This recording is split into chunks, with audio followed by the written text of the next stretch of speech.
Jika di dalam diri kita tidak terjadi perubahan hidup, artinya kita tidak sedang menghidupi penyembahan itu sendiri. Artinya saudara tidak menghidupi penyembahan itu sendiri adalah artinya Yesus bukan tujuan utama penyembahan kita. Karena saudara bisa catat ini, karena penyembahan yang berpusat kepada Kristus akan mengubahkan kehidupan si penyembah menjadi seperti yang dia sembah.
Boleh berikan sekali lagi apresiasi buat teman-teman kita yang melayani pada pagi hari ini. Thank you, Team Praise and Worship and all team. Hi church. Hi church. Hi. Oke, selamat pagi. Saudara baik-baik, amen. Are you good? Yes. Oke, hari ini kita masuk di dalam minggu ketiga dengan tema yang sama tentang vibrant worship. Saya encourage saudara untuk boleh ambil catatan saudara. Ambil gadget saudara untuk boleh mencatat, karena budaya yang boleh kita lakukan di dalam gereja ini adalah kita adalah budaya mencatat. Tapi please waktu saudara mencatat di HP saudara, tolong saudara mungkin aktifkan internet saudara, atau tolong jangan buka WA atau Instagram atau yang lainnya yang mendistract saudara untuk mendengarkan firman Tuhan pada pagi hari ini. Setuju, amin? Amin, saudara? Oke.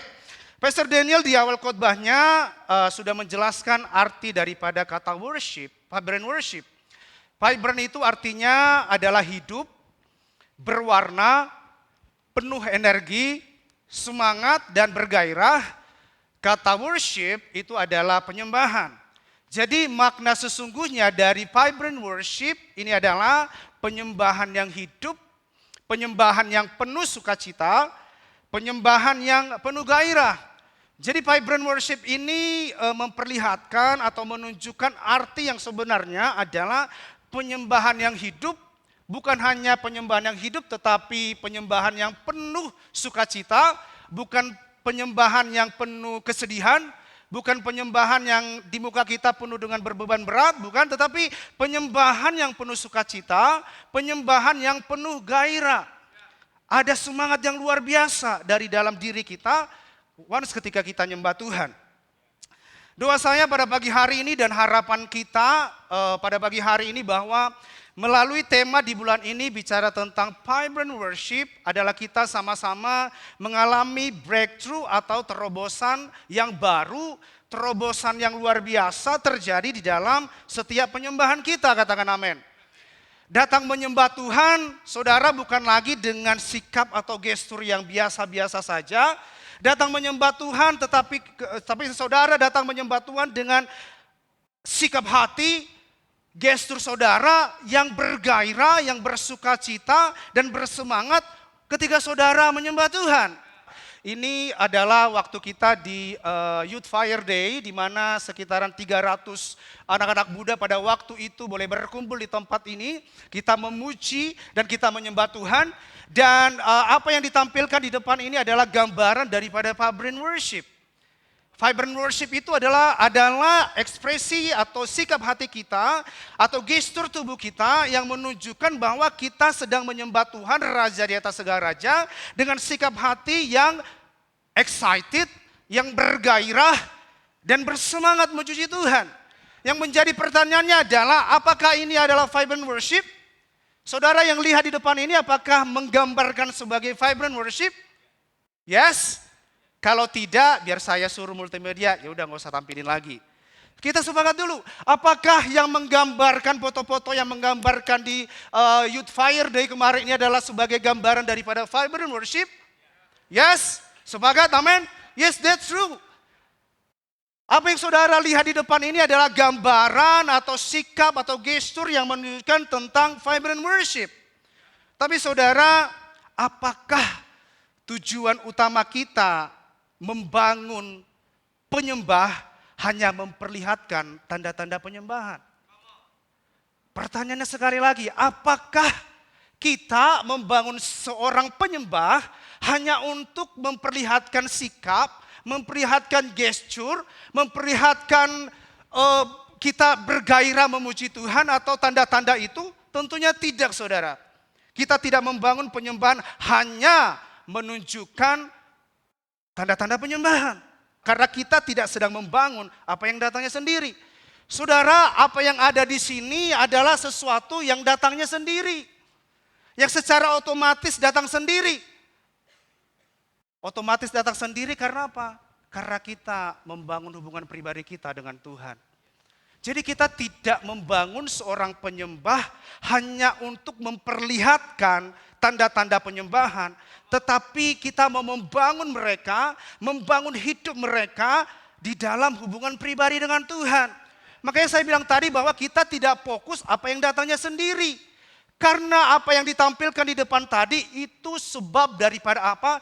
Dari setiap orang memuji dan setiap orang membangun pribadinya kepada Tuhan. Saudara, GKS Balikpapan tidak membangun jemaatnya hanya untuk memperlihatkan tanda-tanda penyembahan. Tetapi GKS Balikpapan fokus membangun penyembah yang membangun hubungannya dengan yang disembah. Itu yang kita bangun di sini. Sepakat, amin? Sebab tanda-tanda penyembahan adalah akibat dari hubungan yang dibangun dengan pribadi yang disembah. Jadi apa yang tertampil tadi di depan ini adalah akibat daripada as a worshiper membangun pribadinya, membangun hubungannya dengan Tuhan. Makanya terlihatlah tanda-tanda penyembahan ini. Waktu seorang penyembah membangun hubungan pribadi dengan yang disembah, maka secara otomatis saudara, tanda-tanda penyembahan itu akan lahir dari hidup orang tersebut. Waktu seseorang as a worshiper membangun hidupnya, dan membangun pribadinya dengan Tuhan, pasti dia akan secara otomatis menyembah Tuhan dengan angkat tangan, dengan sujud, dengan bersorak-sorai, dengan puji-pujian. Dengan kata lain, bukan berarti ketika kita sudah memperlihatkan tanda-tanda penyembahan, kita sudah membangun hubungan pribadi kita dengan Tuhan. Jadi sekalipun saudara memperlihatkan tanda-tanda penyembahan, angkat tangan, bow down, sujud, bukan berarti bahwa saudara dipastikan membangun hubungan pribadi dengan Tuhan.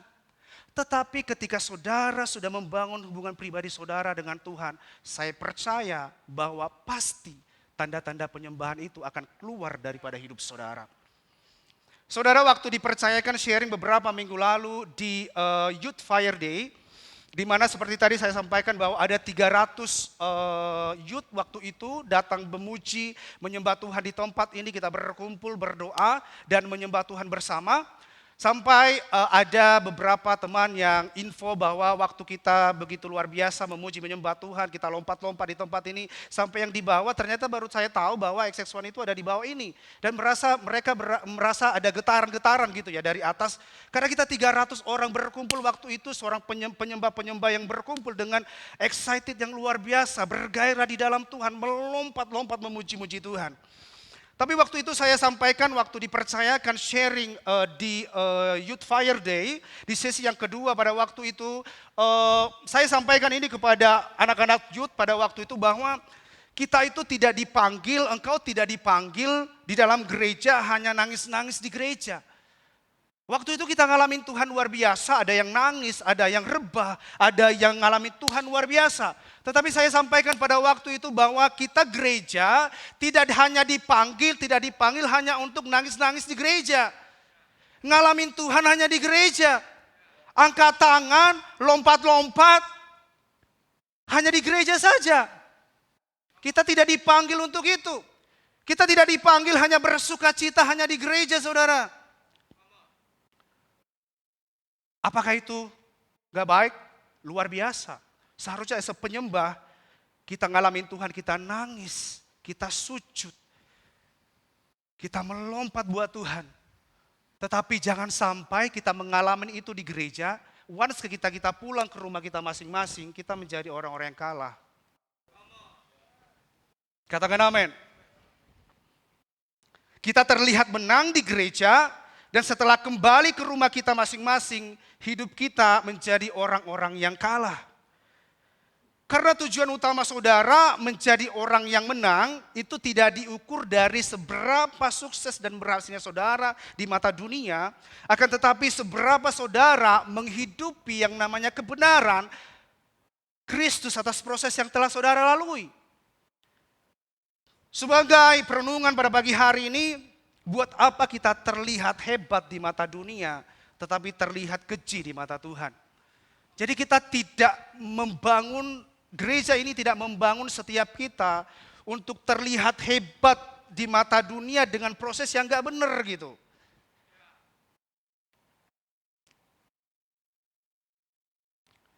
Dan adalah lebih baik saudara terlihat aneh di mata dunia, tetapi tidak aneh di mata Tuhan. Saya sampaikan di ibadah youth kemarin bahwa gak apa-apa kalau kita itu tidak terlihat keren di dalam dunia, tetapi keren di hadapan Tuhan.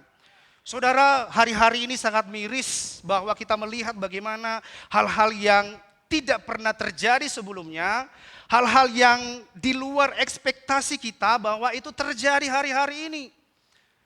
Mungkin hari-hari ini yang relevan di mata dunia adalah saudara gak menjaga kekudusan saudara. Orang yang tidak menjaga kekudusan hari-hari ini merasa bahwa dia nggak relevan, dia nggak keren. Dunia ini melihat bahwa datang ke gereja, doa, menyembah Tuhan itu sesuatu hal yang kuno, sesuatu yang old. Tapi nggak apa-apa, walaupun dunia melihat kita nggak keren, biar Tuhan yang melihat kita keren. Amin, amin, amin.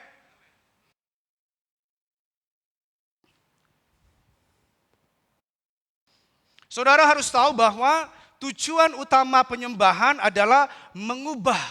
Mengubah siapa? Mengubah hidup si penyembah dan bukan hanya memperlihatkan tanda-tanda penyembahan. Dan penyembahan saudara itu harus mengubahkan hidup saudara. Bukan hanya memperlihatkan tanda-tanda penyembahan yang keluar daripada hidup saudara. Tetapi ada hidup yang diubahkan. Apakah angkat tangan, apakah sujud, apakah lompat, apakah berseru cry out sama Tuhan waktu memuji Tuhan salah? Enggak saudara, itu keren banget. Waktu saudara sujud, waktu saudara angkat tangan, waktu saudara ngalamin Tuhan, saudara nangis, itu keren banget. Itu luar biasa, that's vibrant worship. Harusnya penyembahan seperti itu. Tapi saya reminder sekali lagi, kita jangan ke twist, jangan ke switch.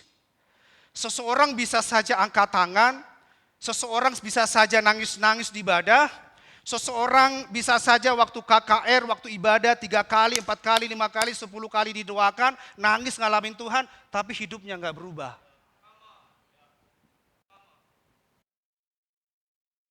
Terlihat holy, kita ngangkat tangan, sujud, tapi hidup kita nggak berubah.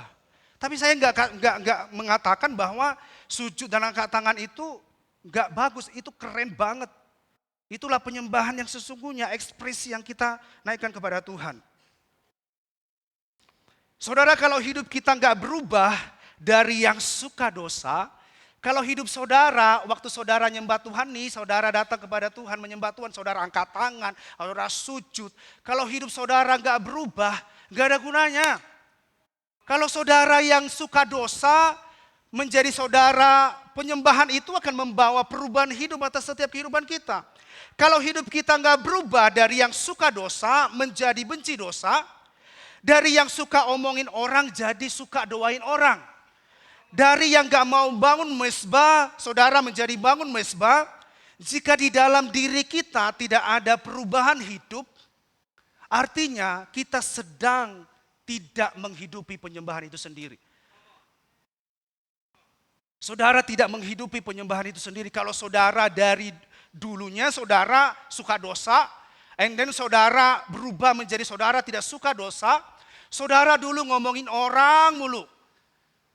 Julitin orang mulu, ngomongin orang hal-hal yang gak bener gitu ya, yang gak baik gitu ngomongin orang mulu. Jadi saudara suka jadi doain orang. Kalau ini gak terjadi dalam kehidupan kita, saya mau bertanya bahwa siapa sih yang kita sembah? Penyembahan akan selalu membawa perubahan di dalam hidup kita. Jika di dalam diri kita tidak terjadi perubahan hidup, artinya kita tidak sedang menghidupi penyembahan itu sendiri. Artinya saudara tidak menghidupi penyembahan itu sendiri adalah artinya Yesus bukan tujuan utama penyembahan kita. Karena saudara bisa catat ini, karena penyembahan yang berpusat kepada Kristus akan mengubahkan kehidupan si penyembah menjadi seperti yang dia sembah. Jadi penyembahan yang berpusat kepada Kristus itu akan selalu mengubahkan. Jadi kalau saudara gak berubah-berubah, pusat daripada penyembahan saudara itu siapa? Kalau tidak berubah. Siapa yang saudara sembah? Karena penyembahan waktu kita pusatnya kepada Kristus, itu akan ada kehidupan yang mengubahkan setiap kita. Katakan amin. Kata kuncinya adalah perubahan hidup. To be honest, Pastor Daniel, saya sangat diberkati dengan statement Pastor Daniel waktu minggu yang lalu. Dan ini benar-benar perkataan yang sangat tajam, yang sangat bold. Dan sampai hari ini saya nggak pernah lupa dan saya benar-benar catat itu waktu Pastor Daniel sampaikan itu. Pastor Daniel sampaikan statement Pastor Daniel pada waktu itu, orang bisa saja memperlihatkan tanda-tanda penyembahan, tetapi belum tentu hidup sebagai seorang penyembah. Tetapi seorang penyembah pasti akan memperlihatkan tanda-tanda penyembahan. To be honest, saya sangat diberkati Pastor Daniel atas statement ini. Ini adalah kata-kata apostolik yang luar biasa, bahwa ternyata sekalipun kita memperlihatkan tanda-tanda penyembahan itu, belum tentu kita sebagai penyembah. Tetapi waktu kita benar-benar sebagai true worshiper, secara otomatis tanda-tanda penyembahan itu atas keluar dari dalam hidup kita. Jadi makanya di awal saya sampaikan bahwa jangan sampai ke switch. Jangan yang nomor satu saudara letakkan nomor dua. Jangan nomor dua saudara letakkan nomor satu.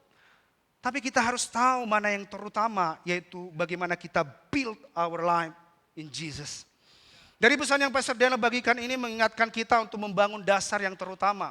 To be honest, ini meletakkan sesuatu yang terutama pada tempatnya. Karena apa? Karena kalau kita ke switch, ini akan bahaya saudara. Jadi dasar yang benarnya adalah bahwa hidup yang dibangun di dalam Kristus terlebih dahulu lah yang harus kita bangun, sehingga dari hubungan yang dibangun itu akan lahir tanda-tanda penyembahan. Saudara bisa catat ini, seorang penyembah hanya bisa, seorang penyembah hanya bisa dilahirkan dari hubungan. Seorang penyembah itu tidak bisa lahir dari tanda-tanda penyembahan yang saudara perlihatkan. Jadi seorang penyembah as a true worshiper hanya bisa dilahirkan dari mana? Dari sebuah hubungan. Hubungan apa? Hubungan saudara dengan Tuhan. Enggak ada yang lain.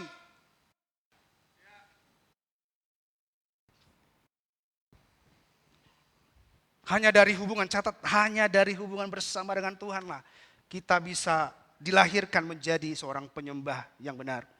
Sama halnya dengan apa yang dituliskan di dalam Roma 12 ayat 11. Dikatakan janganlah hendaknya kerajinanmu kendor, biarlah rohmu menyala-nyala dan layanilah Tuhan. Ini kita harus menempatkan ini dengan yang tepat gitu loh ya.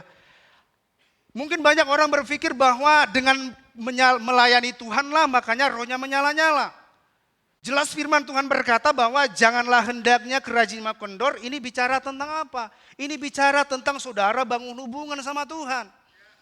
Ini sebagai dasar dan pondasi yang paling utama karena hubungan inilah yang melahirkan roh yang menyala-nyala. Bukan layani Tuhan dulu baru roh kita menyala-nyala.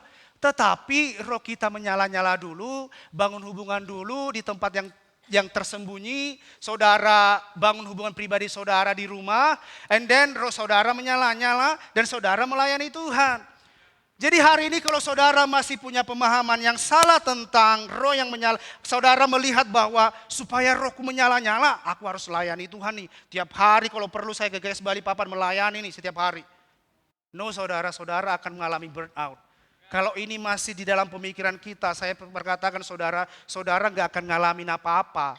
Saudara akan capek, kalau saudara sudah capek, saudara pasti akan lihat sesuatu yang nggak sesuai dengan apa yang saudara lihat, saudara akan ngeluh, saudara akan ini, akan itu, akan ini. Tetapi waktu saudara meletakkan hidup saudara, pemahaman saudara dengan benar, bahwa membangun hubungan itu yang lebih penting terlebih dahulu, maka roh saudara menyala-nyala di dalam Tuhan. Makanya saudara akan bersuka cita melayani Tuhan. Makanya saudara harus pasti bergairah melayani Tuhan. Di dalam melayani banyak saudara orang yang terjebak bahwa merasa sudah melayani Tuhan. Dia sudah bangun hubungan bersama dengan Tuhan. Padahal pelayanan dan melayani ini adalah buah yang dihasilkan oleh apa? Dihasilkan oleh hubungan bersama dengan Tuhan. Dan saudara juga harus membedakan arti melakukan pekerjaan Tuhan dengan melayani Tuhan. Next saya akan jelaskan kepada saudara arti daripada melakukan pekerjaan Tuhan dengan melayani Tuhan. Saudara catat ini, dan ini reminder bagi kita semua, bukan hanya buat saudara tetapi buat saya sebagai pelayan Tuhan juga di tempat ini, bahwa bukan berarti seseorang terlihat aktif melayani menandakan rohnya menyala-nyala di dalam Tuhan. Tetapi seseorang yang rohnya menyala-nyala pasti aktif melayani Tuhan. Oke? Ada amin? So far so good? Amin? Jangan sampai saudara ada yang ngantuk, nanti rapture saudara tidak diangkat. So pastikan saudara boleh melihat ke depan, saudara fokus mencatat, Bapa di sorga melihat saudara dan mencatat nama saudara. Oke? Alright? Saya kembali kepada pengertian dari kata worship. Kata worship berasal dari kata word and sheep. Worship itu berasal dari kata word and sheep. Word artinya adalah nilai, harga, kelayakan, sesuatu yang berharga. Jadi word ini pengertiannya, worth ini pengertiannya adalah menunjukkan seberapa besar sesuatu atau seseorang dianggap penting atau bernilai. Sedangkan sheep ini artinya dalam bahasa Inggris lama, akhiran sheep berarti keadaan, kondisi, kualitas atau tindakan. Jadi pengertian daripada worship ini adalah seseorang atau sesuatu yang kita berikan bobot atau nilai yang paling tinggi di dalam hidup kita. Dengan kata lain, kita mengakui nilai tertinggi dari sesuatu atau seseorang itu. Saya ulang sekali lagi, worship itu adalah seseorang atau sesuatu yang kita berikan bobot atau nilai yang paling tinggi di dalam hidup kita. Dengan kata lain, mengakui nilai yang tertinggi atau bobot yang paling berharga itu dari sesuatu atau dari seseorang itu. Jadi worship adalah memberi hormat, worship adalah tunduk dan menyerahkan hidup sepenuhnya kepada Tuhan sebagai pribadi yang paling berharga dan layak menerima segala kemuliaan. Saya ulang sekali lagi bahwa jadi worship itu adalah memberi hormat, tunduk dan menyerahkan hidup sepenuhnya kepada Tuhan sebagai pribadi yang paling berharga dan yang layak menerima segala kemuliaan. Jadi secara sederhananya di dalam kehidupan kita, kepada sesuatu dan kepada siapa bobot atau paling tinggi yang kita berikan gitu.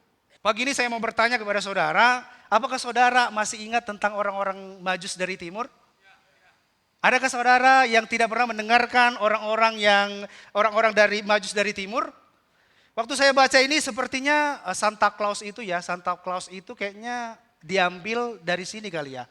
Waktu mereka datang dan mereka memberikan hadiah kepada Yesus, ya nggak tahu ya. Tapi waktu baca ini sepertinya mereka ambil dari sini sepertinya ya. Oke, biasanya di khotbah bicara tentang orang-orang Majus dari timur ini, biasanya ini sering dibicarakan waktu seasonnya Natal gitu ya. Waktu kondisinya Natal karena ini menandakan bagaimana Yesus lahir pada waktu itu. Tetapi saudara, kali ini saya menyampaikan sedikit berbeda. Kalau ini mungkin banyak orang yang mengkhotbahkan atau sharing ini tentang kelahiran Yesus dan identik dengan Natal. Tetapi ada sisi yang berbeda yang kita mau sama-sama belajar pada pagi hari ini yang Tuhan ingatkan kepada saya dari sisi worship. Dari sisi worship ya. Oke, mari sama-sama kita melihat. Menurut saya ini sangat penting dan sangat menarik saudara. Karena apa? Kenapa menarik dan penting? Karena oleh sebab itulah maka kisah daripada orang-orang Majus ini dituliskan di dalam Alkitab. Kalau mereka nggak penting, saya percaya bahwa ini tidak dituliskan di Alkitab. Tapi karena ini sesuatu yang penting dan ada pesan yang luar biasa yang Tuhan sedang nyatakan kepada kita, maka ini dituliskan. Mengapa menarik saudara? Karena orang-orang Majus ini dipanggil secara khusus oleh Tuhan untuk menyampaikan pesan dan menggambarkan sebuah esensi daripada penyembahan. Mungkin beberapa dari saudara melihat bahwa perikop tentang orang-orang Majus ini selama ini saudara melihat ini kan tentang kelahiran Yesus. Tetapi waktu saya baca firman ini, ternyata ini bukan hanya tentang Yesus saja. Tetapi firman ini menjelaskan, menggambarkan sebuah esensi daripada penyembahan. Sebelum mereka mengenal Yesus, sebelum orang-orang Majus ini mengenal Yesus, mereka itu punya satu pengertian bahwa nilai dan bobot yang paling berharga di dalam hidup mereka itu terletak di mana? Terletak di harta mereka. Waktu itu bobot atau nilai yang paling berharga yang mereka lihat adalah bicara tentang emas, mur, dan kemenyan. Ini sesuatu hal yang bernilai, yang sangat berharga, yang dulu orang-orang Majus ini tahu. Dan mereka tahu bahwa yang paling tinggi dalam hidup mereka ini ya emas, kemenyan, dan mur, dan harta yang mereka miliki. Tetapi once ketika mereka ketemu Tuhan yang luar biasa daripada firman ini, mereka dipanggil secara khusus. Nanti akan kita bahas bagaimana orang-orang Majus ini dipanggil Tuhan secara khusus. Yang luar biasanya adalah waktu mereka ketemu Tuhan, waktu mereka mengenal Tuhan, ada sesuatu yang berubah, ada shifting terjadi. Ada perubahan di pola pikir mereka. Bukankah pertobatan itu bicara tentang metanoia? Metanoia adalah perubahan pola pikir. Sudut pandang kita berubah. Dan sudut pandang mereka berubah ketika mereka mengenal Yesus. Dari mereka melihat harta kekayaan mereka adalah bobot nilai yang paling tinggi. Kemudian ketika ketemu Yesus, ke switch menjadi mereka melihat bahwa itu enggak menjadi hal yang paling berharga dalam hidup mereka.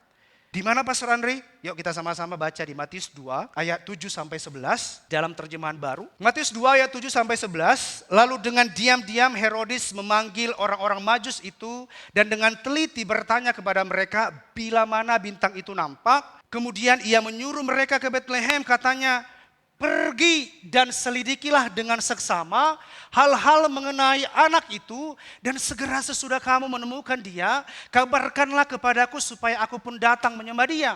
Setelah mendengar kata-kata raja itu, berangkatlah orang-orang Majus itu, dan lihatlah bintang yang mereka lihat di timur itu mendahului mereka hingga tiba dan berhenti di atas tempat di mana anak itu berada. Ayat ke-10, ketika mereka melihat bintang itu, sangat bersukacitalah mereka. Dan yang terakhir dikatakan, maka masuklah orang-orang Majus ke dalam rumah itu dan melihat anak itu, melihat Yesus bersama Maria ibunya, lalu sujud menyembah dia. Mereka pun membuka tempat harta bendanya dan mempersembahkan persembahan kepadanya, yaitu apa? Yaitu emas, yaitu kemenyan, yaitu mur. Saudara, waktu saya mempersiapkan khotbah ini, ada satu pewahyuan yang saya terima melalui ayat ini untuk melihat gambaran gereja hari-hari ini, di mana diperhadapkan ada dua tipe penyembah, saudara. Waktu saya baca ini, tiba-tiba Roh Kudus perlihatkan bahwa melalui ayat firman ini, Tuhan memperlihatkan bahwa akan ada lahir penyembah-penyembah yang dua tipe yang akan kita boleh belajar pada pagi hari ini. Apakah saudara bisa melihat dua tipe orang penyembah di sini? Yang pertama tipe penyembah adalah Herodes, saudara. Sadar atau tidak sadar, ayat ini bicara profetik buat saya pribadi. Dan saya percaya juga ini bicara profetik buat saudara bahwa di dalam gereja, di akhir zaman ini akan lahir dua tipe penyembah, saudara.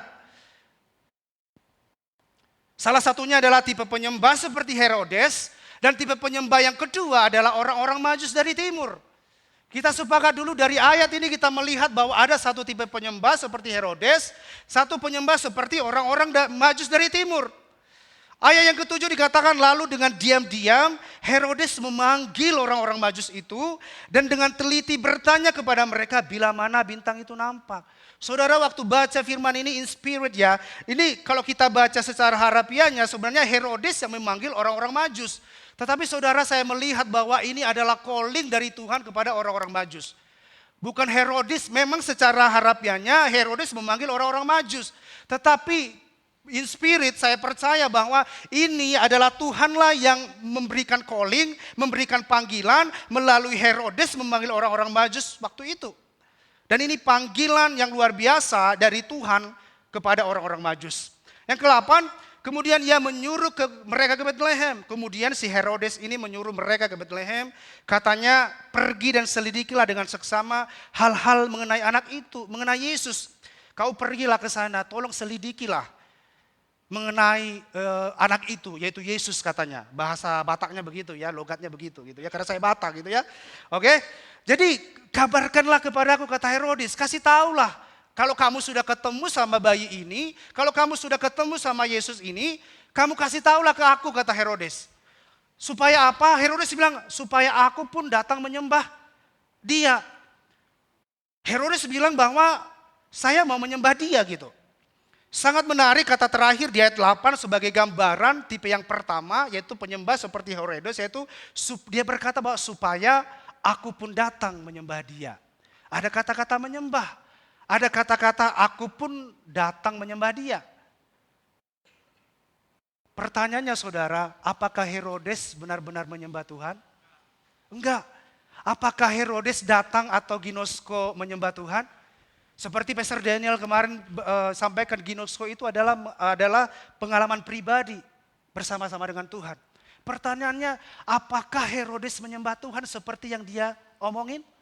Apakah Herodes mengalami ginosko dan menyembah Tuhan? Alkitab saudara mencatat tidak pernah Herodes melakukan seperti apa yang dia perkatakan tadi. Aku mau sujud menyembah Tuhan waktu kamu lihat Yesus. Kasih tahu aku mau sujud menyembah Tuhan. Alkitab tidak mencatat bahwa dia datang sujud menyembah Tuhan. Apa artinya saudara? Akan banyak lahir penyembah palsu seperti yang dilakukan oleh Herodes di dalam gereja. Makanya saya bilang tadi, in spirit saya melihat bahwa dua tipe penyembah ini akan lahir di dalam gereja, akan lahir dalam kekristenan.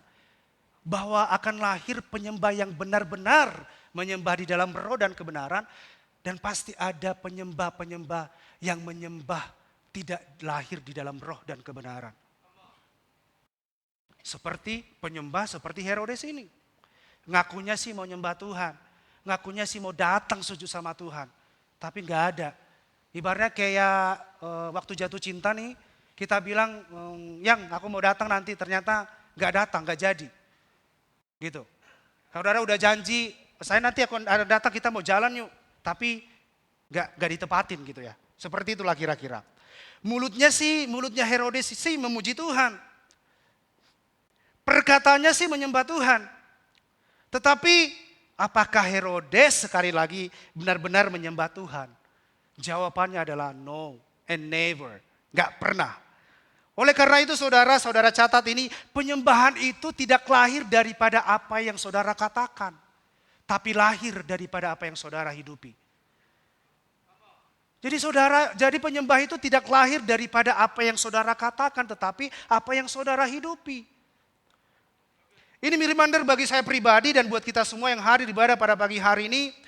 Sekalipun saudara kita terlihat aktif melayani dan ada di dalam gereja, kita bisa loh saudara seperti Herodes ini. Terlihatnya sih mau menyembah Tuhan. Tapi apakah benar-benar mau menyembah Tuhan?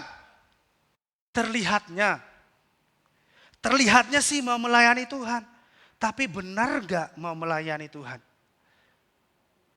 Kita harus bedakan melayani Tuhan dengan melayani pekerjaan Tuhan. Ini sesuatu yang jauh berbeda saudara. Melayani Tuhan dengan melakukan pekerjaan Tuhan. Jangan sampai salah. Jadi kalau hari ini saudara punya mindset yang dulu saudara melihat bahwa melakukan pekerjaan Tuhan dalam melayani Tuhan, itu salah saudara. Karena melayani pekerjaan Tuhan itu beda dengan yang namanya melayani Tuhan. Bukan berarti seseorang melayani pekerjaan Tuhan adalah seseorang yang sudah melayani Tuhan. Karena melayani Tuhan itu saudara bicara tentang hubungan. Karena melayani itu bicara tentang relationship with you and your God. Hubungan itu bicara tentang melayani Tuhan itu bicara hubungan saudara dengan Tuhan. Sedangkan melayani pekerjaan Tuhan adalah hasil dari hubungan itu sendiri. Yaitu lahirlah yang buah roh di dalam hidup kita. Jadi melakukan pekerjaan Tuhan itu beda dengan melayani Tuhan. Melayani Tuhan itu adalah membangun hubungan pribadi kita dengan Tuhan. Makanya Roma jelas berkata bahwa layanilah Tuhan. Benar? Baru Roma menyala-nyala. Layanilah pekerjaan, bukan begitu, tetapi firman Tuhan jelas berkata bahwa biarlah hendaknya rohmu menyala-nyala, and then apa Tuhan bilang bahwa layanilah Tuhan. Bukan layanilah Tuhan supaya rohmu menyala-nyala. Jadi saudara hari ini kalau saudara merasa bahwa saudara sudah melakukan pekerjaan pelayanan, saudara sudah menyebut saudara membangun hubungan dengan Tuhan. No saudara.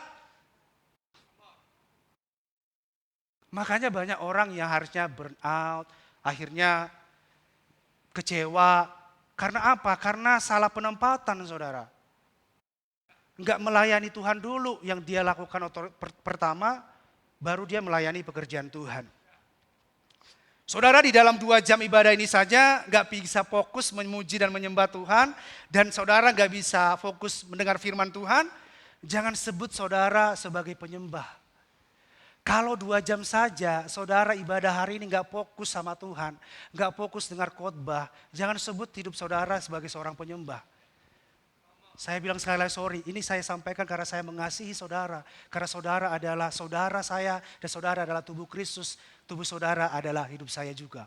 That's why makanya saya sampaikan bahwa kalau 2 jam aja saudara gak bisa memuji menyembah Tuhan, dan fokus dengar firman Tuhan, jangan sebut dirimu sebagai seorang penyembah. Dengar khotbah, asik, scroll Instagram. Langsung tutup Instagramnya, oh bukannya. Dengar khotbah, asik balasin chat. Saudara walaupun chat saudara lagi sangat penting saudara, gak bisakah 1 atau 2 jam ini kita khususkan buat Tuhan nanti gitu. Tapi kalau ada pun yang benar-benar sangat urgent saudara harus balas atau saudara harus menerima telepon. Pertanyaan adalah apakah setiap minggu saudara menerima hal yang urgent? Dan apakah saudara di detik-detik ibadah itu saudara selalu menerima hal yang urgent? Kan pertanyaannya begitu ya. Apakah saudara menerima hal yang urgent setiap di jam ibadah? 2 jam atau 1,5 jam ibadah. Apakah saudara selalu, apakah saudara menjadwalkan itu? Harus di 1-2 jam itu? Tentunya tidak saudara. Saya sampaikan ini saudara bukan mengajak saudara untuk menghormati saya, melihat mata saudara, melihat saya, dengar saya, enggak. Saya mau katakan pada pagi hari saudara enggak perlu hargai saya, tetapi saudara hargai Tuhan.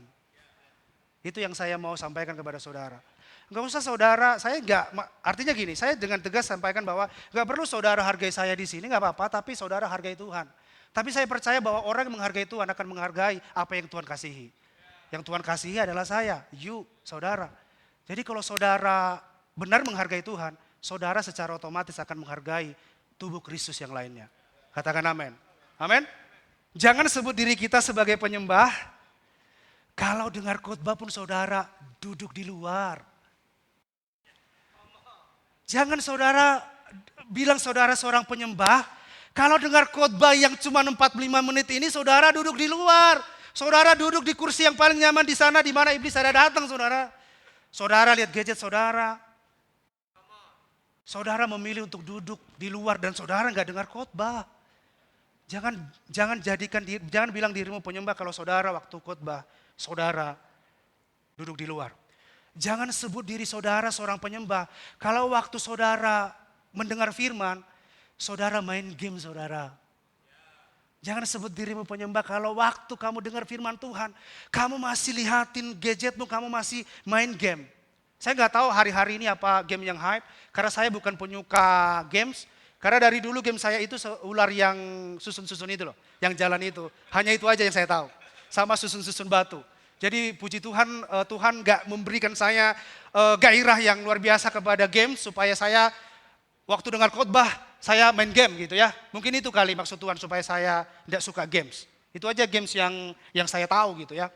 Jadi jangan sebut hidup saudara sebagai penyembah kalau dengar khotbah saudara mojok, saudara diam, kita pikir lagi ngalamin Tuhan, kita pikir lagi catat khotbah. Kita lihat dari depan ini luar biasa nih orang catat khotbah. Ternyata yang dicatat bukan khotbah tapi main game saudara. Kita di sini udah semangat banget nih, lihat nih di pojokan sana nih, lihat di pojokan, di pinggir di sana, kita lihat mencatat, ternyata bukan khotbah kita yang dicatat. Ternyata main game. Tapi ini mengerikan saudara. Saya mau bilang bahwa sadar atau tidak sadar, iblis sedang mengintervensi saudara untuk tidak dapat sesuatu, untuk tidak mendapatkan benih yang saudara bawa pulang. Sadar atau tidak sadar saudara, dia sedang mengintervensi saudara supaya waktu dengar khotbah dia nggak dengar nih, supaya hidupnya nggak berubah. Tadi saya katakan bahwa roh yang saya sampaikan tadi bahwa iman timbul itu dari mana? Dari mendengar firman Tuhan. Iblis mengintervensi saudara supaya iman saudara nggak bertumbuh. Makanya saudara disibukkan dengan apa? Dengan gadget saudara. Scroll Instagram, lihat TikTok, lihat makanan, lihat status orang gitu loh. Supaya apa? Supaya saudara nggak dapat benih firman itu. Makanya firman Tuhan dikatakan bahwa berbahagialah orang yang menerima firman dan jatuh di tanah yang subur. Lah kalau saudara nggak dengar firman, saudara fokus gadget saudara, apa yang saudara terima? Makanya pulang, loyo saudara. Karena apa? Iman saudara nggak timbul karena saudara nggak mendengar firman. Dan ini sangat mengerikan, serius ini sangat-sangat mengerikan bagaimana iblis mengintervensi kita hari-hari ini. Supaya saudara nggak bawa sesuatu. Supaya saudara useless, supaya saudara nggak punya pengharapan. Supaya saudara nggak ada sukacita dalam hidup saudara. Karena saudara nggak menerima benih firman itu. Bukankah firman itu menghidupkan hidup saudara? Apakah game menghidupkan kehidupan saudara? Membuat mata saudara terbuka? Iya, tapi bukan menghidupkan roh saudara, hidup saudara. Sama-sama katakan, ampun Tuhan Yesus gitu ya. Yang kedua, tipe penyembah yang kedua adalah orang-orang Majus dari timur. Ini yang luar biasa saudara. Saudara nanti bisa lihat. Saudara pasti kalau ditanya, saudara pilih penyembah seperti Herodes atau saudara milih penyembah seperti orang-orang Majus. Pasti semua kita di tempat ini kita pasti ngomong, saya mau seperti penyembah seperti orang-orang Majus timur. Nah ayat ke-9, setelah mendengar kata raja-raja itu, berangkatlah mereka dan lihatlah bintang yang mereka lihat di timur, itu mendahului mereka hingga tiba dan berhenti di atas tempat di mana anak itu berada. Dan ketika mereka melihat bintang itu, sangat bersukacitalah mereka. Ayat ke-11, maka masuklah orang-orang Majus ini ke dalam rumah itu dan melihat anak itu bersama Maria ibunya. Yang mereka lakukan firman Tuhan berkata, once ketika mereka melihat Yesus, mereka langsung sujud menyembah Tuhan. Bukan hanya sujud saudara, tapi mereka membuka harta kekayaan mereka yang mereka pikir dulu itu adalah nilai yang paling tinggi atau bobot yang paling tinggi dalam hidup mereka, tapi tidak segan-segan mereka membuka perlengkapan mereka and then mempersembahkan kepadanya. Kepada siapa? Kepada Yesus. Yaitu emas, kemenyan, dan mur. Padahal dulu dia melihat bahwa emas, kemenyan, dan mur ini sesuatu yang paling berharga. Waktu dia melihat itu sesuatu yang paling berharga, saya percaya dia tidak akan bisa dengan damai sejahtera memberikan langsung itu kepada Yesus waktu itu berjumpa dengan Yesus. Tipe penyembah yang kedua ini adalah penyembah yang ginosko dengan Tuhan atau mengalami perjumpaan pribadi dengan Tuhan. Bukan hanya sekedar perkataan seperti Herodes tadi sampaikan, tetapi orang-orang Majus ini sungguh-sungguh mereka datang kepada Tuhan. Mereka tidak hanya datang kepada Tuhan, tetapi mereka sujud menyembah Tuhan. Dan akhirnya mereka memberikan yang terbaik yang mereka punya, yang bernilai yang mereka punya. Dia persembahkan itu kepada Yesus. Tanpa mikir, gimana ya? Tanpa mikir, tapi mereka langsung membuka itu dan menyerahkan itu kepada Yesus. Saudara, orang-orang Majus ini sebagai tipe penyembah yang luar biasa, tidak hanya encounter atau tidak hanya berjumpa dengan Tuhan, tetapi juga mereka mengalami pengalaman pribadi dengan Tuhan. Mengalami ginosko sama Tuhan. Waktu mereka menerima tanda bahwa Yesus lahir, terjadi shifting, terjadi perubahan, terjadi mindset yang diubahkan, terjadi pola pikir yang diubahkan di dalam hati dan pikiran mereka. Dulunya mereka melihat bahwa bobot yang paling berharga terletak di harta kekayaan mereka, apa yang mereka punya. Tetapi waktu mereka melihat Yesus dan mengenal Yesus dan mereka mengalami perjumpaan pribadi dengan Tuhan, mereka sekali lagi saya sampaikan tidak melihat apa yang dunia ini lihat paling berharga. Dia tidak lihat itu paling berharga, tetapi dia melihat Yesuslah yang paling berharga dalam hidupnya. Katakan amin. Pertanyaannya, hari-hari ini kepada siapa kita letakkan nilai dan bobot yang paling tinggi di dalam hidup kita? Apakah kepada pekerjaan saudara? Apakah usaha saudara? Apakah emas, kemenyan, dan mur atau harta kekayaan saudara? Atau bahkan keluarga saudara? Atau bahkan pelayan saudara? Atau saudara meletakkan nilai atau bobot yang paling tinggi dalam hidup kita kepada Tuhan? Pertanyaan pagi hari ini adalah, kepada siapa kita memberikan bobot yang paling tinggi di dalam hidup kita? Kepada Yesuskah? Atau kepada orang-orang yang di sekitar saudara? Karena gini saudara, waktu kita meletakkan, saudara jangan berpikir punya pemikiran begini. Ya kan saya kerja, kalau nggak kerja nggak makan. Saya kan ini, kalau enggak ini saya gimana?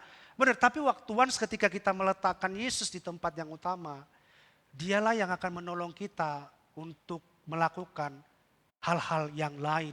Contoh pekerjaan saudara, menerima hasil daripada apa yang saudara lakukan.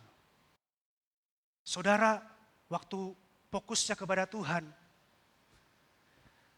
Tuhanlah yang akan menolong saudara untuk memperoleh harta kekayaan itu. Tuhanlah yang memberikan saudara hikmat untuk melakukan apa yang saudara lakukan dalam hidup saudara. Saya mengajak saudara untuk membaca firman Tuhan di kitab Roma. Roma 12 ayat 1 sampai 2. Karena itu saudara-saudara, ini adalah suratnya si Paulus kepada jemaat di Roma pada waktu itu. Dikatakan, karena itu saudara-saudara, demi kemurahan Allah aku menasihatkan kamu, kata Paulus, supaya kamu mempersembahkan tubuhmu sebagai persembahan yang hidup, yang kudus dan yang berkenan kepada Allah. Itu adalah ibadahmu yang sejati. Janganlah kata Paulus, kamu menjadi serupa dengan dunia ini. Tetapi berubahlah oleh pembaharuan budimu. Sehingga kamu dapat membedakan mana yang menjadi kehendak Allah, apa yang baik, yang berkenan kepada Allah, dan yang sempurna. Menurut Roma 12 ini, penyembahan yang sejati itu adalah di saat kita mempersembahkan tubuh kita sebagai persembahan yang seperti apa? Mempersembahkan tubuh kita sebagai persembahan yang hidup, yang kudus, yang hidup dan berkenan kepada Tuhan. Pertanyaannya, tiba-tiba aja saya waktu baca-baca firman ini sering saya tanya sama Tuhan lah ya tentunya ya, dalam hati saya doa. Tuhan, mengapa sih tubuh? Mengapa sih di dalam Roma 12 ini dikatakan mempersembahkan tubuh? Why tubuh gitu loh. Tuhan kasih jawaban kepada saya di 1 Korintus 6 ayat 14 sampai 20. Saya bacakan kepada saudara. Dan Allah juga akan membangkitkan kita dari kematian dengan kuasa yang sama yang ia gunakan untuk membangkitkan Tuhan Yesus. Tentu saja kalian tahu bahwa tubuhmu adalah bagian dari tubuh Kristus, kata firman Tuhan. Jadi jangan mengambil apa yang adalah bagian daripada tubuh Kristus dan menyatukan dengan tubuh pelacur. Maksudnya tubuh pelacur ini jangan menyambungkan tubuh Kristus yang itu tubuh kita dengan dosa. 16, atau tidak tahukah kamu bahwa seorang yang menyatukan dirinya dengan pelacur atau menyatukan dirinya dengan dosa menjadi satu tubuh dengannya. Menjadi satu tubuh dengan dosa itu. Di dalam kitab suci tertulis keduanya akan menjadi satu. Ayat 16 atau ayat 17, tetapi orang yang menyatukan dirinya dengan Tuhan menjadi satu roh dengan dia. Ayat 18, jadi jauhilah dosa pencabulan. Semua dosa lainnya terjadi di luar tubuh. Tetapi orang yang melakukan dosa pencabulan berdosa terhadap tubuhnya sendiri. Kamu harus tahu bahwa tubuhmu adalah bait roh Allah. Tubuh kita ini adalah tubuh Kristus. Disampaikan lagi, wahai tubuh, karena kamu harus tahu bahwa tubuhmu sekarang itu adalah bait Roh Kudus yang telah diberikan kepadamu dan tinggal di dalammu. Kamu bukanlah milikmu sendiri. Allah membeli kamu dengan harga yang mahal, saudara. Tubuh saudara itu dibeli Tuhan dengan harga yang sangat mahal. Gak ada yang bisa saking mahalnya, gak ada yang bisa beli. Karena apa? Karena dia curahkan darahnya buat saudara, dia berikan hidupnya buat saudara. That's why hidup kita ini adalah yang paling mahal, yang paling berharga. Oleh sebab itu, muliakan Allah dengan tubuhmu. Mengapa mempersembahkan tubuh? Karena tubuh kita adalah bagian daripada tubuh Kristus, kata firman Tuhan katakan. Mengapa penyembahan itu dihentikan dengan mempersembahkan tubuh kita kepada Tuhan? Karena orang yang menyatukan dirinya dengan Tuhan adalah satu tubuh dan menjadi satu roh dengan dia. Mengapa mempersembahkan tubuh? Karena tubuh kita adalah bait roh Allah, bait Roh Kudus, kata firman Tuhan. Dan yang luar biasa adalah mengapa tubuh? Karena Allah membeli kita dengan harga yang sangat mahal. Uang saudara gak bisa membeli. Seorang terkaya di dunia ini pun gak bisa, saudara. Hanya darah Yesuslah yang bisa membeli itu dan menebus itu. Dan itulah harga daripada hidup saudara, saking mahalnya. Tadi di awal saya sampaikan worship adalah kepada siapa bobot atau nilai yang paling tinggi saudara berikan. Dan yang kedua adalah apa bobot dan nilai yang paling berharga yang saudara berikan. Tentu dari sesuatu yang kita punya, tubuh adalah bagian yang paling berharga. Gak mungkin kan saudara menjual tubuh saudara dengan harta berapapun. Karena apa? Karena saudara sadar bahwa tubuh saudara ini yang paling berharga. Tubuh saudara ini adalah bobot yang paling tinggi saudara yang saudara persembahkan kepada Tuhan. Firman Tuhan berkata bahwa supaya kamu mempersembahkan tubuhmu sebagai apa? Sebagai persembahan yang hidup. Sebagai persembahan yang kudus dan yang berkenan kepada Allah. Itu adalah ibadahmu yang sejati. Kalau saya bilang bahwa itu adalah penyembahanmu yang sejati. Karena ibadah bicara tentang penyembahan saudara. Tuhan sedang ngomong di sini bahwa mempersembahkan tubuhmu sebagai persembahan yang hidup, yang kudus dan yang berkenan kepada Tuhan. Karena itu adalah penyembahanmu yang sejati. That's why kamu mempersembahkan tubuhmu kepada Tuhan sebagai persembahan yang kudus. Waktu kita mempersembahkan hal yang paling berharga yaitu tubuh kita sebagai persembahan yang hidup, kudus dan berkenan kepada Tuhan. Saudara, waktu kita mempersembahkan hal yang paling berharga yaitu tubuh kita sebagai persembahan yang hidup, kudus dan berkenan kepada Tuhan. Waktu saudara nyanyi, waktu saudara memuji-muji Tuhan. Waktu saudara ada di sini memuji Tuhan. Waktu saudara mempersembahkan tubuh saudara sebagai persembahan yang kudus berkenan di hadapan Tuhan. Orang akan ngalamin Tuhan, saudara. Makanya bedanya saudara dengan orang yang bernyanyi di luar sana. Dengan saudara yang memuji di sini beda, saudara. Karena apa? Karena ada tubuh yang kudus yang saudara persembahkan ketika saudara memuji Tuhan. Dan orang ngalamin Tuhan. Kalau di luar sana enggak, saudara. Enggak ada kehidupan di dalam nyanyian mereka. Tetapi di dalam nyanyian kita ada kehidupan yang terjadi dalam nyanyian kita. Saudara, waktu saudara bermain musik, Coba hentikan, Afik. Apakah ini, kalau tidak dimainkan, apakah ini barang yang gak ada gunanya? Kalau ini disimpan nih, gak dimainkan, apakah ini barang yang gak ada gunanya? Benar? Tapi waktu ada seseorang Victor yang kudus dan berkenan, dan yang hidup di dalam Tuhan, waktu dia mainkan musiknya, orang ngalamin Tuhan. Jadi ada hidup yang diberikan kepada alat musik ini, makanya ini gak ada gunanya saudara kalau bukan ada orang yang hidup yang kudus berkenan untuk mainkan musik ini. Nah oleh karena Victor datang mempersembahkan tubuhnya, hidup berkenan di hadapan Tuhan. Waktu dia memainkan musik, orang-orang ngalamin Tuhan. Orang-orang encounter bersama-sama dengan Tuhan. Waktu kamu melayani di lighting yang tersembunyi di atas sana, yang orang pun gak pernah lihat karena itu tertutup saudara. Karena saya juga gak bisa masuk, bukan gak bisa, tapi aksesnya memang agak sulit ya masuk ke situ. Karena itu ada pindah segala macam jadi gak bisa. Waktu saudara melayani di tempat yang tersembunyi itu dan orang pun satu pun tidak lihat saudara,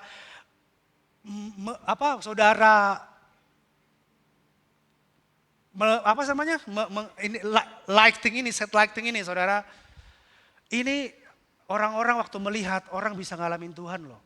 Dari lighting aja. Makanya that's why mungkin saudara bertanya, ngapain sih ada lighting kayak macam di diskotik aja. Kita beda bro and sis. Lightingnya kita itu beda dengan yang di diskotik. Di sini ada kehidupan, karena apa? Ada orang di sana yang hidupnya berkenan di hadapan Tuhan.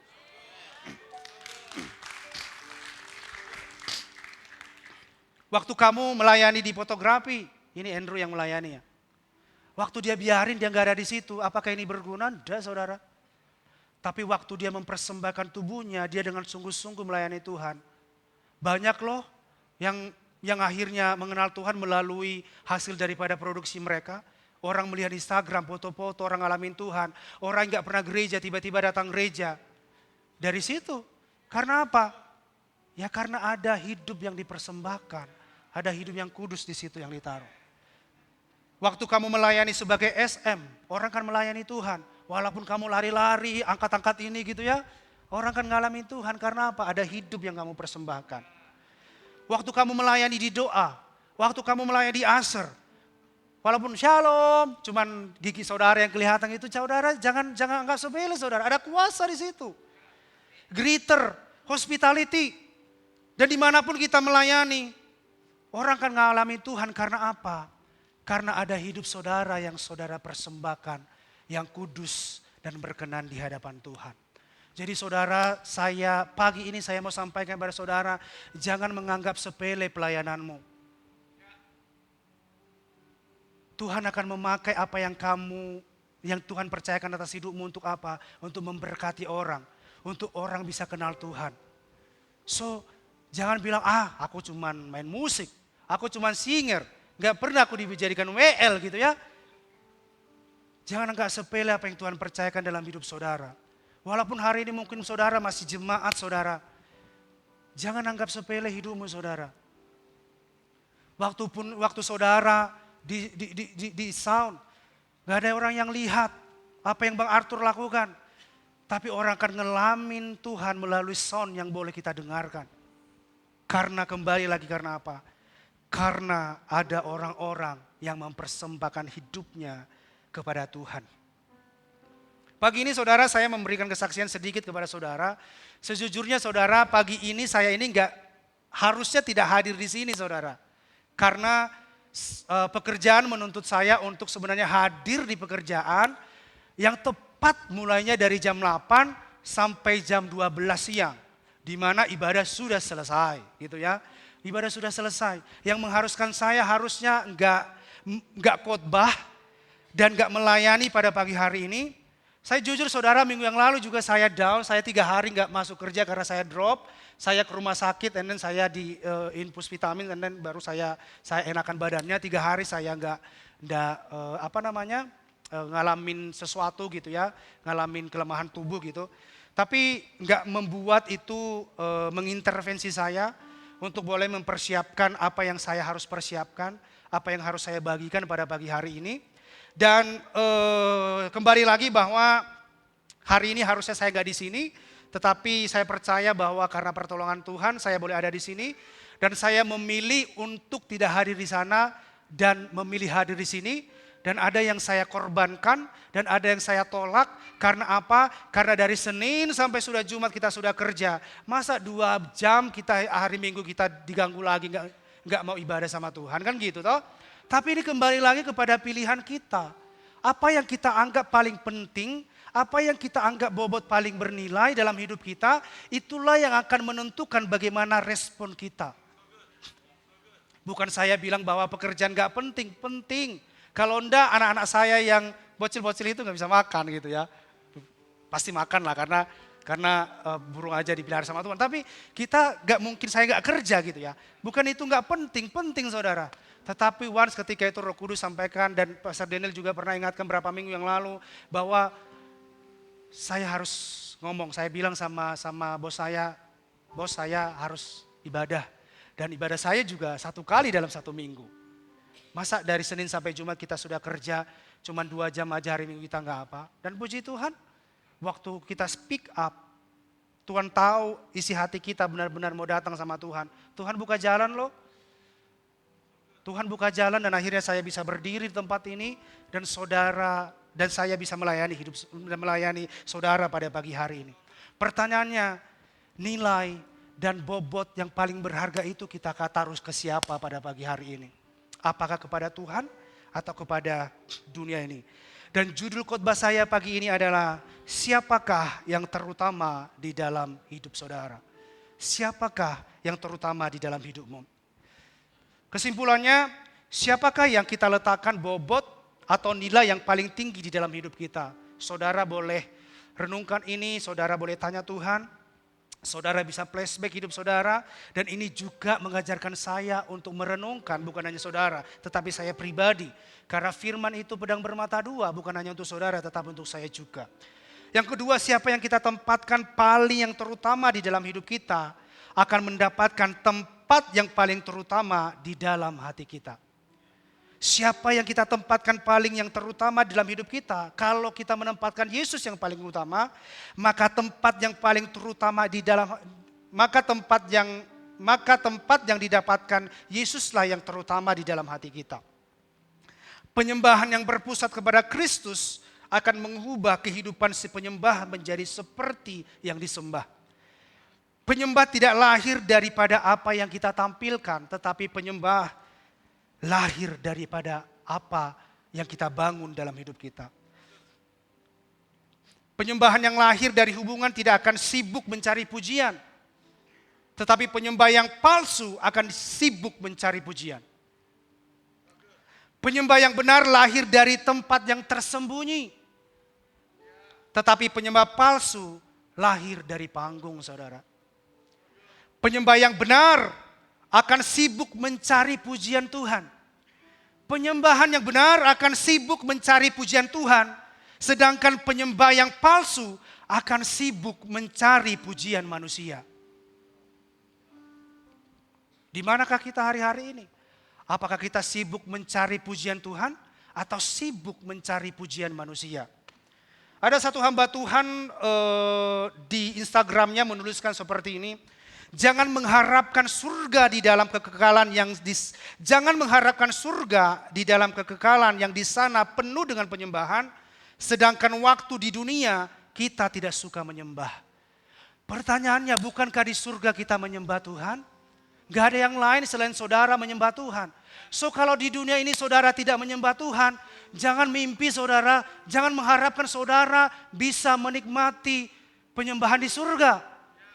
Di sini saja saudara ogah-ogahan nyembah Tuhan. Di surga adalah tempat, ini Alkitab yang mencatat.